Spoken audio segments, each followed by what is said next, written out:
On se retrouve les gars pour une nouvelle vidéo d'actualité sur Yu-Gi-Oh! Aujourd'hui, pas mal de cartes à vous présenter, des nouvelles cartes annoncées pour Duelist Advance. C'est le prochain set qui sortira après Aline, le set principal. Il y a quelques cartes qui ont été annoncées que je vais vous évoquer dans cette vidéo.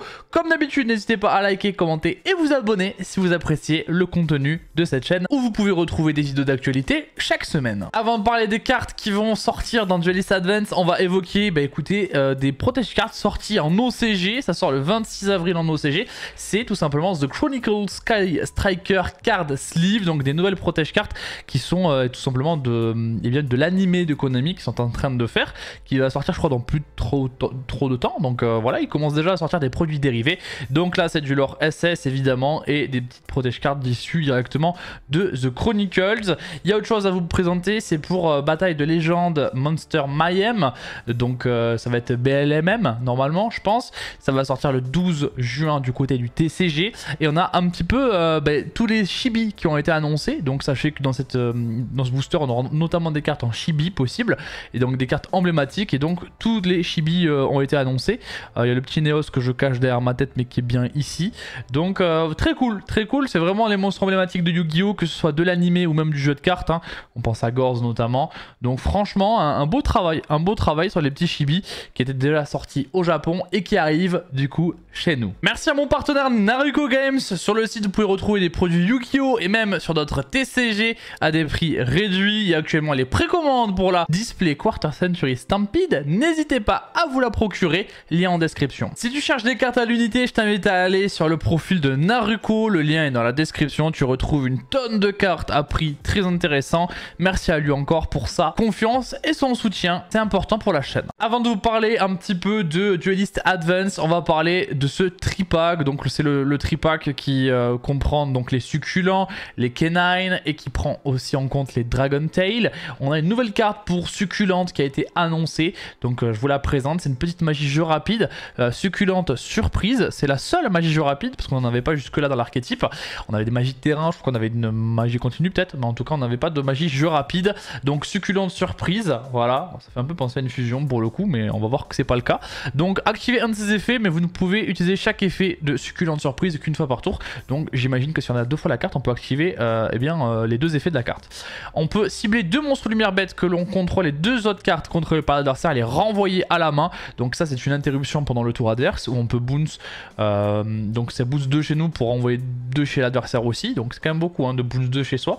On peut invoquer spécialement un monstre succulent depuis la main ou cimetière mais ne peut pas attaquer directement ce tour. Ok, donc ça c'est dans le même effet, donc on peut bounce 2 de chez nous, bounce 2 de chez l'adversaire et SP un succulent depuis la main ou le cimetière mais peut pas attaquer et du coup il peut quand même faire ses effets j'imagine. Donc en vrai il y a des synergies je pense à faire avec succulent pour le coup sur ce premier effet où tu vas bounce mais le monstre que tu peux réinvoquer peut-être avoir un effet où il pourra lui aussi réinvoquer. Ensuite tu peux, sinon l'autre effet c'est renvoyer une magie de terrain depuis votre terrain face recto ou cimetière à la main, ok, donc tu bounces terrain ou cimetière, puis tu peux placer une magie de terrain succulent depuis la main face recto sur le terrain. Ok, c'est pas depuis le deck, je pensais que ça allait être depuis le deck, mais non.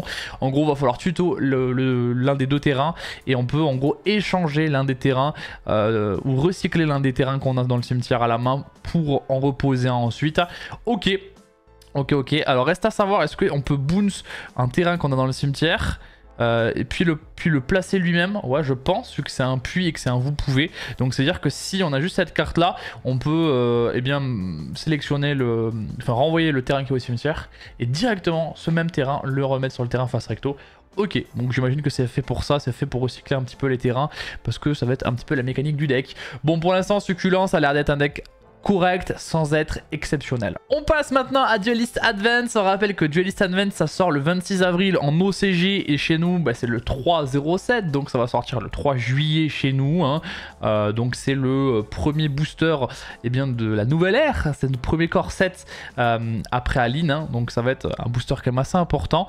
Alors qu'est-ce que ça nous dit? On a du support pour Super Quantique. Alors Super Quantique je ne connais pas l'archétype, vraiment je ne le connais pas.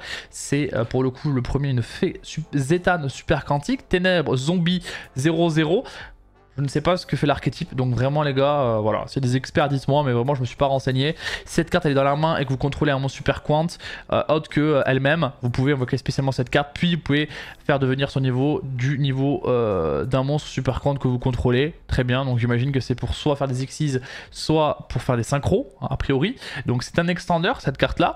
On peut sacrifier cette carte et envoyer une carte super quant depuis le deck au cimetière. Donc là c'est un coup, donc c'est quand même assez fort, hein, que ce soit un coup pour le coup.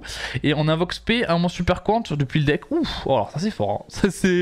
Ça c'est craqué, hein. La carte elle est craquée parce que tu la sacrifies, tu foolish 1 et tu spé 1 du deck. C'est extrêmement puissant.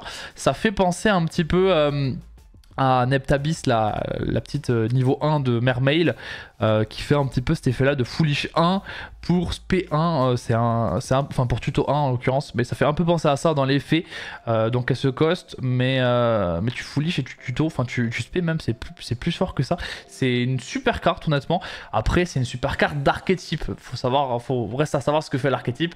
Il y a encore 2 cartes. On a une autre ténèbres zombie, lui il est de niveau 7, il est plus fort, c'est la force black super quantum, voilà, donc on dirait Kashtira, on dirait une carte Kashtira pour le coup.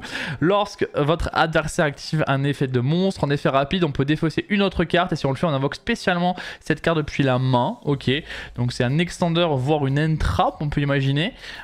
Très bien. Cette carte, elle est invoquée spé. On peut invoquer spécialement un monstre Xyz, bête, mecha, super quantique depuis l'estradier en utilisant cette carte que vous contrôlez comme matériel. Et si on le fait, on attache un monstre super quant depuis le cimetière comme matériel supplémentaire. Donc c'est une entrap qui te permet de faire une Xyz pendant le tour adverse. Ok. Ok, c'est pas mal en vrai comme effet, mais ça demande vraiment que l'adversaire soit proactif. Et en plus, c'est effet de monstre spécifiquement. Très bien. Après, c'est pas mauvais, honnêtement. C'est pas mauvais, ça fait quand même une Xyz. C'est dommage que ça te demande quand même de défausser 1. C'est dommage que ce soit pas juste gratuit pour le coup. Cette carte elle est envoyée au cimetière. On peut tuto une magie super quant depuis le deck à la main. Donc si elle est en matériel Xyz et qu'elle est juste détachée, du coup tu peux proc l'effet. Donc c'est pas mal aussi. La carte est bonne, hein. Franchement c'est une carte moderne. Après je ne sais pas ce que propose l'archétype au global, hein. Donc peut-être que ça va être un peu bof. On a une autre carte donc qui a été annoncée avec super quant. C'est Force 19, empêcher l'invasion, le super quantum noir d'encre. Waouh, alors le nom il est long, mais le nom sur la carte il est gigantesque aussi, hein. Là vraiment il fallait pousser les caractères. Magie du rapide, donc ça c'est toujours intéressant. Activer un de ses effets, mais vous pouvez utiliser chaque effet de force 19 qu'une fois par tour. Ok, donc si on a plusieurs fois la copie de la carte, on peut l'activer plusieurs fois. On peut cibler un monstre en position d'attaque, on le change en position de défense. Ok. Si vous contrôlez un monstre super quant, on peut invoquer spécialement un monstre super quant depuis le deck en position de défense, d'un attribut d'origine différent des monstres que vous contrôlez. Ok, tu peux les spam extender, c'est pas mal. On peut poser un piège super quant depuis le deck, il peut être activé ce tour. Ok, c'est assez situationnel, enfin c'est assez polyvalent plutôt, en fonction de la situation. Mais encore une fois, je vous le dis, je ne sais pas ce que font les autres cartes super quant, donc bah vraiment j'avais jamais entendu parler de l'archétype avant ça. Donc peut-être que ça va rendre l'archétype broken, mais a priori j'en aurais vu des cartes passer sur les réseaux et c'est pas le cas. Donc je pense que c'est juste des bonnes cartes dans un archétype moyen, a priori. On passe maintenant à du support qui est vraiment intéressant parce que ça c'est du support psychique, encore une fois dans Duelist Advance. Alors c'est marrant parce que là vous allez voir que c'est du support psychique, en fait c'est des retrains de cartes déjà existantes et ben, c'est du bon retrain, c'est des très bonnes cartes, vous allez voir ça. On commence avec la fille psychique de la sérénité, terre psychique évidemment, Santo de niveau 2. Si cette carte elle est norme ou spé, on peut bannir une carte depuis la main et si on le fait on invoque spécialement un monstre psychique de max niveau 4, elle-même exclue depuis le deck et aussi on ne peut pas invoquer spé sauf des monstres psychiques depuis l'extra deck le reste de ce tour. Donc c'est simple, tu bannis 1 en sachant que les psychiques bah souvent ils peuvent avoir des effets quand ils sont bannis, ça leur pose pas trop de problème d'être bannis, hein, c'est un peu la mécanique et bien des psychiques, en sachant que tu peux bannir une carte depuis ta main, ça peut marcher avec malice, hein, même si je pense que c'est pas le but vu que ça te lock en psychique derrière, mais bon, voilà, ça peut spé 1 du coup, quand t'as les normes ou spé, tu bannes 1 et tu spé 1 depuis le deck, bah, c'est un bon effet, hein, clairement, c'est une bonne carte. On peut cibler un nombre de monstres qui ont un niveau face recto sur le terrain inférieur ou égal au nombre de monstres psychiques que vous contrôlez, on augmente leur niveau de 1 jusqu'à la fin du tour. Bon, là tu peux moduler les niveaux pour faire un peu la synchro que tu veux, parce qu'on cherche souvent à faire des synchros avec les psychiques. On a ensuite le ministre psychique du calme, terre psychique, donc lui il est pas Santo, il est de niveau 3. Si vous contrôlez un monstre psychique autre que lui-même, on peut invoquer spécialement cette carte depuis la main en position de défense. Voilà, bon, un extender, classique, on aime ça. On peut bannir cette carte et un autre monstre psychique depuis le cimetière, puis cibler un monstre face recto sur le terrain, on le bannit jusqu'à la end phase. Ok, donc c'est à la fois une carte, enfin c'est une carte qui peut être utilisée de deux manières, soit pour son combo, si on a un intérêt de bannir, une carte sur notre terrain, ou eh bien en go second en bannissant une carte de l'adversaire. Donc polyvalence. Après c'est une carte qui je pense sera tutorisée dans le combo, qui est pas forcément c'est pas un one card combo, donc je pense que c'est juste un extender. Ce sera très certainement une one-off dans l'archétype a priori, parce que parce que c'est un extender gratuit quand même, mais elle fait rien toute seule cette carte, donc à voir, faudra la combiner avec autre chose, surtout qu'elle n'est pas synthoniseur. Nous avons ensuite la procédure mentale, lumière psychique, bien évidemment de niveau 3. Si cette carte que vous contrôlez va être utilisée comme matériel synchro pour un monstre psychique, vous pouvez la traiter comme non synthoniseur. Ok, mais elle est déjà non synthoniseur cette carte, donc j'imagine que c'est peut-être plutôt comme syntho. Voilà, je ne sais pas, c'est peut-être la traduction qui est pas bonne. On peut utiliser qu'un des effets suivants de procédure mentale par tour et uniquement une fois le tour. Si cette carte est invoquée SP par un effet de monstre ou invoquée normalement, on peut payer 2000 life points et tutoriser une magie normale ou jeu rapide, téléportation ou téléporteur. Ah, téléporteur d'urgence depuis le deck ou cimetière à la main. Si cette carte est bannie, vous pouvez payer 1000 life points et l'invoquer spécialement. Voilà pourquoi il y a un intérêt bien sûr de bannir les cartes. En plus, ça a un intérêt aussi de payer des life points pour certaines cartes comme le punisseur. Donc c'est une carte qui va tuto, c'est une carte qui peut se réinvoquer, c'est une carte qui peut être traitée comme syntho ou non. Ah, c'est du bon support, comme je vous l'avais dit. Ensuite, on a un niveau 6 psychique, c'est l'artilleur prototype psychique. On peut défausser cette carte et invoquer SP, un monstre psychique de max niveau 4 depuis la main ou bannissement. Ok, c'est pas un mauvais effet. Cette carte est dans le cimetière, on peut payer 1000 et bannir un autre monstre psychique depuis le cimetière et l'invoquer SP. Bon, elle est bannie lorsqu'elle quitte le terrain. Donc on peut utiliser son effet pour invoquer de la main ou du bannissement. Et ensuite on pourra repayer des life points en rebannant là, cette fois depuis le cimetière, et on peut l'invoquer. Ok, alors attention à pas perdre trop de points de vie quand même, mais c'est une bonne carte de combinaison encore une fois. Donc on a vu il y a la première carte qu'on a vu qui est plutôt la normal summon, et ensuite c'est des extenders, des cartes voilà, qui s'associent pour avancer dans le combo. Nous avons une magie jeu rapide téléportation, c'est téléportation parallèle qui nous dit de sacrifier un monstre psychique qui a un niveau, et on invoque SP un monstre psychique de max niveau 7 depuis le deck ou extra deck.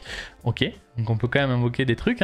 Puis ces niveaux d'origine des monstres sont différents, vous perdez des LP équivalents à 1000. Ok, la différence fois 1000. On peut pas invoquer spécialement sauf des psychiques. Bah ouais, en même temps tu peux invoquer directement une synchro depuis l'extra de niveau 7. Bon, de max niveau 7, c'est quand même pas mal. Et aussi, tu peux quand même invoquer n'importe quoi depuis ton deck. Donc c'est super fort, quoi. Téléporteur parallèle, ça fait penser bien sûr à téléporteur d'urgence. Et je pense que ça va être une très bonne carte. Nous avons aussi une fusion de téléportation, magie jeu rapide. Durant la main phase, on peut invoquer par fusion un monstre fusion psychique depuis l'extra en bannissant des monstres psychiques depuis le terrain et ou cimetière. Donc là, c'est pas mal, fusion terrain ou cimetière, c'est quand même plutôt fort. Si un ou plusieurs monstres que vous contrôlez, si un ou plusieurs de vos monstres psychiques face recto invoqués spécialement depuis l'extra deck sont au combat ou par un effet de carte, on peut bannir cette carte depuis le cimetière, puis cibler un de vos monstres bannis et l'invoque SP. Petit effet bonus qui est plutôt bien. Voilà, après c'est un trigger au combat ou par effet de carte. Tu respect 1, ça peut te protéger ou ça peut te permettre de réinvoquer quelque chose qui va te faire un effet qui te permet de repartir. Donc voilà, bonne carte tutorisable en plus de ça. Donc franchement, c'est très intéressant. Vous allez voir maintenant qu'on a des cartes aussi pour l'extra deck. On commence avec la fameuse fusion. Et oui, la fameuse fusion psychique, le démon absolu, kinésique, ouais c'est ça. Donc déjà le flow, le flow de la carte, la carte a un flow incroyable, ça fait vraiment penser un petit peu au punisseur de la fin psychique, vraiment le flow est légendaire. Donc on a un monstre synchro psychique plus un monstre synchro, doit d'abord être invoqué par fusion. Ah ouais, on se doute. Cette carte elle est invoquée par fusion, on peut payer 2000 life points, bannissez toutes les cartes face recto contrôlées par l'adversaire. Et comme on l'a dit, la magie de fusion c'est une magie jeu rapide, donc en fait on doit faire cette carte là pendant le tour adverse tout simplement. Et on rappelle qu'on peut faire la fusion grâce à des monstres du cimetière, donc c'est une vraie menace. En plus cette carte elle est pas destructible par effet de carte, elle bannit toutes les cartes face recto contrôlées par l'adversaire, elle est pas destructible. Ok, cette carte est dans le cimetière, sauf le tour où elle a été envoyée, on peut la bannir pour spé un monstre fusion psychique de niveau 10 depuis l'extra deck, et c'est traité comme une invocation fusion. Waouh, ouais, c'est pas mal. c'est pas mal. C'est une bonne carte, clairement. C'est une bonne carte, elle est puissante, elle tape fort. Bannit tout, elle est pas destructible. Ouais, ça va être un vrai boss monster pour l'archétype. Hein. On a également le sorcier psychique du silence qui lui est un terre psychique Santo, qui demande un Santo plus un monstre non Santo. Donc c'est un monstre générique pour le coup. Si elle invoque SP, on peut cibler un monstre psychique de max niveau 4 dans le cimetière et au bannissement et l'invoque SP. Puis vous ne pouvez augmenter son niveau de 1 et aussi vous ne pouvez pas invoquer monstre psychique exclu le reste de ce tour depuis l'extra deck. Ok, cette carte que vous contrôlez va être utilisée comme matériel synchro, vous pouvez la traiter comme non Santo.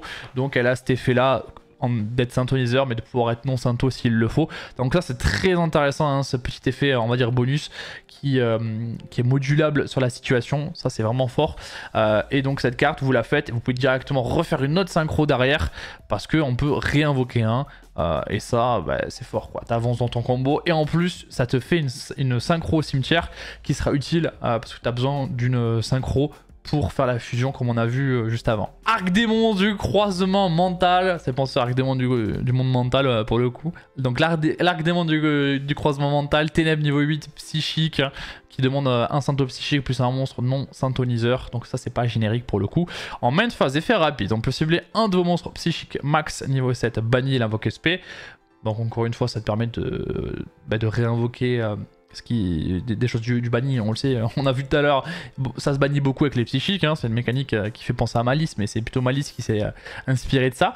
En battle phase effet rapide, on peut sacrifier un autre monstre et gagner des LP égaux à l'attaque d'origine, et si on le fait, cette carte gagne autant d'attaque jusqu'à la fin de ce tour. Donc ça c'est pas mal, parce que bah, tu gagnes des life points et en plus bah, elle peut monter très haut en fonction de ce que tu sacrifies, en sachant que tu perds quand même beaucoup de points de vie dans l'archétype psychique. Donc c'est pas mal, c'est pas pour moi une pièce de handboard quand même, c'est plutôt une solution pour aider à OTK qu'autre chose, voilà. Mais pour moi c'est pas, tu finis pas ton tour avec ça, hein. C'est plutôt un step, c'est un step différent, un step intermédiaire pour aller sur quelque chose de plus gros ou quelque chose pour essayer d'OTK. Mais pour moi c'est pas une carte que tu laisses sur ton handboard. On a l'artilleur psychique MK2 et d'ailleurs je réfléchis mais au final vu que tu as la magie de fusion qui est jeu rapide, tu peux envisager de laisser la carte précédente sur le handboard et de faire ta fusion plus tard en utilisant cette carte. Voilà, c'est une possibilité en vrai. Mais je pense quand même qu'il y aura peut-être mieux. Donc là on a l'artilleur qui est de niveau 9, celui-ci.